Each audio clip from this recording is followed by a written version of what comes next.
பிரதோஷம் அப்படின்னாலே விசேஷமானது தான். அதுலயும் ஒவ்வொரு நாள்ல வரக்கூடிய பிரதோஷம், அந்த நாளுக்குரிய விசேஷத்தையும் சேர்த்து தரும். அந்த வகையில இன்னைக்கு தை மாதம் செவ்வாய்க்கிழமையில வளர்பிறையோட வந்திருக்கிற இந்த பிரதோஷம் அப்படிங்கிறது, நம்மளுடைய வாழ்க்கையில செல்வ வளத்த பெருக்கிக் கொள்வதற்கு ஏற்றதாக அமைஞ்சிருக்கு. செவ்வாய்க்கிழமையானது அங்காரகன், முருகப்பெருமான் ஆகியோருக்கு உகந்த நாளா சொல்லப்படுது.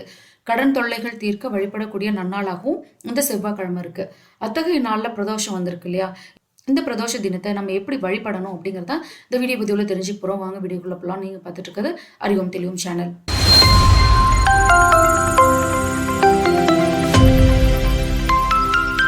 ஒவ்வொரு மனிதர்களையும் ஒவ்வொரு விதமான வேண்டுதல்களோ ஆசைகளும் கண்டிப்பாக இருக்கும். அதை நிறைவேற்றுவதற்காக தான் நம்ம ஒவ்வொரு நாளும் உழைப்பும் தேடலுமா ஓடிக்கிட்டே இருக்கோம். ஆனால் இது எல்லாருக்குமே கிடைச்சிடாது. ஒரு சிலருக்கு எந்த காரியங்களும் அவ்வளோ எளிதில் நடக்கவும் நடக்காது. அது போன்ற காரிய தடைகளை நீக்கவும் இந்த பிரதோஷ வழிபாடு கண்டிப்பாக துணை புரியும். நீண்ட நாட்களா நினைச்சும் நடக்க முடியாத காரியங்கள் நடத்தி கொள்ளவும், வீட்டுல மங்கள காரியங்கள் தடைப்பட்டிருந்துச்சு அப்படின்னா அந்த தடை நீங்கி மங்கள காரியங்கள் சிறப்பா நடைபெறணும் அப்படிங்கிறதுக்காகவும் இந்த பிரதோஷ வழிபாட்டை நீங்க பயன்படுத்திக்கோங்க. அதுக்கு நம்ம செய்ய வேண்டியது ஒன்னே ஒண்ணுதான். நந்தி பகவானுக்கு ஒரே ஒரு பொருளை அபிஷேகத்துக்கு வாங்கித்தாங்க. பிரதோஷ வேளையில நந்தி பகவானுக்கு விசேஷமான அபிஷேகங்களும் அலங்காரங்களும் நடைபெறும். பிரதோஷ வழிபாடு நந்தி பகவானுடைய வேண்டுதலுக்கு உருவானதுதான் அப்படிங்கிற நிறைய புராண கதைகளும் இருக்கு. அதனால பிரதோஷ வழிபாட்டுல நந்தி தேவருக்கு முக்கிய பங்கு இருக்கு. அந்த மாதிரி முக்கியமான பிரதோஷ நாள்ல பிரதோஷ வேலையில நடக்கிற அபிஷேகத்திறப்போ ஒரே ஒரு இளநீரை நீங்க வாங்கி கொடுத்தாலே போதுமானதா இருக்கு. நந்தி பகவான் எந்த அளவுக்கு மனம் குளிர்ந்து அபிஷேகத்தை ஏத்துக்கிறாரோ அந்த அளவுக்கு சிவபெருமானுடைய மனமும் குளிரும்.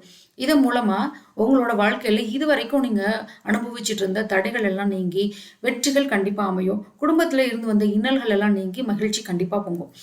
அனைத்து துன்பங்களும் நீங்கி நீங்க வாழ்க்கையில அனுபவிக்கக்கூடிய யோகத்தை இந்த ஒரு தானம் உங்களுக்கு ஏற்படுத்தி தரும். பிரதோஷ வழிபாடு செய்ய நினைப்பவங்க முடிஞ்ச வரைக்கும் விரதம் இருந்து வழிபாடு செய்யறது சிறந்த பலனை தரும். விரதம் இருக்க முடியாதவங்க எளிமையான உணவு உட்கொண்டு விரதம் இருங்க. அசைவத்தை கட்டாயம் தவிர்த்துடுங்க. இந்த பிரதோஷ நாள்ல நீங்க என்ன பண்ணணும் அப்படின்னு பாத்தீங்கன்னா, காலையில பிரம்ம முகூர்த்த வேலையில எழுந்து குளிச்சு முதல் வேலையா பூஜை அறையில ஒரு தீபம் ஏற்றி வச்சிருங்க. அதுக்கப்புறம் அன்னைய நாள் முழுவதும் சிவபெருமான மனதார நினைச்சிட்டே இருங்க. அவரோட நாமத்தை ஜெபிச்சுட்டே இருங்க. மாலையில பிரதோஷ வேலையில கோவிலுக்கு போய் வழிபாடு செய்யுங்க. என்னால கோவிலுக்கெல்லாம் போக முடியாது அப்படின்னு நினைக்கிறவங்க வீட்டுல இருந்தே வழிபாடு செய்யலாம். அதுக்கு வீட்டுல பூஜை அறையில முதல்ல தீபம் ஏற்றிக்கோங்க.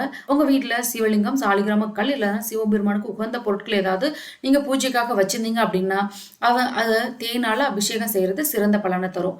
ஏதோ இல்லை அப்படி எங்கள்கிட்ட எங்க வீட்டுல எதுவும் இல்லை அப்படின்னு நினைக்கிறோம், தீபம் மட்டும் ஏற்றி வழிபடுங்க. இந்த தீபம் கிழக்கு பார்த்து எரியணும். நீங்க வடக்கு திசை நோக்கி அமர்ந்துக்கோங்க. சிவபெருமானுக்கு ஏதோனும் எளிய நெய்வேத்தியத்தை செஞ்சுக்கோங்க. அதுக்கப்புறம் நான் சொல்ற இந்த சிவமந்திரத்தை கண்டிப்பா சொல்லுங்க. சிவாய நம ஓம் நம சிவாய சிவ சிவ சிவ சிவ சிவாய நம ஓம் ஹர ஹர ஹர ஹர நம சிவாய சிவாய நம ஓம் நம சிவாய ஓம் நம சிவாய ஓம் நம சிவாய நம சிவாய சிவாய நம ஓம் சிவாய சங்கராய. இந்த சக்தி வாய்ந்த மந்திரத்தை ஒரு முறை நீங்க வாய் விட்டு சத்தமா படிக்கணும். அதன் பிறகு கற்பூர தீபாரதனை காட்டி உங்களோட பூஜையை நிறைவு செஞ்சுக்கலாம். இந்த பூஜையை தொடங்குறதுல இருந்து முடிகிற வரைக்கும் உங்க மனதுல உள்ள தீராத பிரச்சனையை சிவபெருமான்ட்ட ஒப்படைச்சிருங்க. அவரு அதுக்கான வழியை உங்களுக்கு கண்டிப்பா காட்டுவாரு. இந்த மந்திர வழிபாட்டை ஆலயத்திலையும் நீங்க செய்யலாம். அதனால ஒன்றும் பிரச்சனை கிடையாது. இந்த எளிமையான பிரதோஷ வழிபாடு நம்மளுடைய பிரச்சனைகள் எல்லாத்தையும் தீர்க்கக்கூடிய ஒரு அற்புதமான வழிபாடா சொல்லப்படுது. இந்த வழிபாடு நம்மளோட குடும்பத்துல ஏதாவது கஷ்டங்கள், கடன் தொல்லை, பண பிரச்சனை ஏதாவது இருந்துச்சுன்னா அது கண்டிப்பா தீர்க்கும்.